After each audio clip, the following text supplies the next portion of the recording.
శాంతి భద్రతలు అంటే ఎట్లుండాలో మేము చూపెడుతున్నాం, శాంతి భద్రతలను అదుపులో పెడుతున్నాం, తప్పు చేసే వాళ్ళని ఎవరిని వదిలిపెట్టట్లేదు, ఊరుకోవట్లేదు, తాట తీస్తున్నాం, భయపడిపోయేటట్టు చేస్తున్నాం. ఈ స్టేట్మెంట్లు చాలా ఘనంగా ఉంటున్నాయి. ప్రాక్టికల్గా వైసీపీ వాళ్ళని కొడుతున్నారు, దాడులు చేస్తున్నారు. తాజా సంఘటనలు కూడా చోటు చేసుకున్నాయి కదా. ఓ చోట కాంట్రాక్ట్ విషయంలో, ఇంకొక చోటన డైరెక్ట్గా మీద పడినటువంటి సంఘటన. ఫస్ట్ మన ప్రతీకార దాడులు ఇప్పటికైనా ఆపాల్సిన అవసరం ఉంది. ప్రతీకార కేసులు ఇప్పటికైనా ఆపాల్సిన అవసరం ఉంది.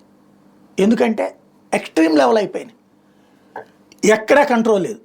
అదే సందర్భంలో అణిగిమణిగి ఉన్నటువంటి వాళ్ళు ఇప్పుడు తెగించడం బిగించేశారు.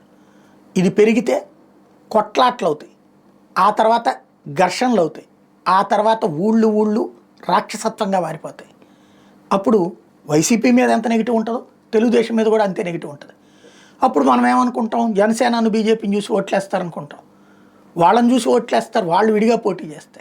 మనం కొట్టుకుంటుంటే, అధికారంలో ఉండి కొట్టుకుంటుంటే, అధికారంలో ఉండి కొడతంటే, అధికారంలో ఉండి పోలీసులు తప్పుడు పని చేస్తూ ఉంటుంటే, అధికారంలో ఉండి ప్రత్యర్థులని తన్నినా కూడా కేసులు వాళ్ళ మీదనే పెడుతుంటే పబ్లిక్ చూస్తూ ఊరుకుంటారా, వదిలేస్తారా? ఆలోచించాల్సి ఉంది.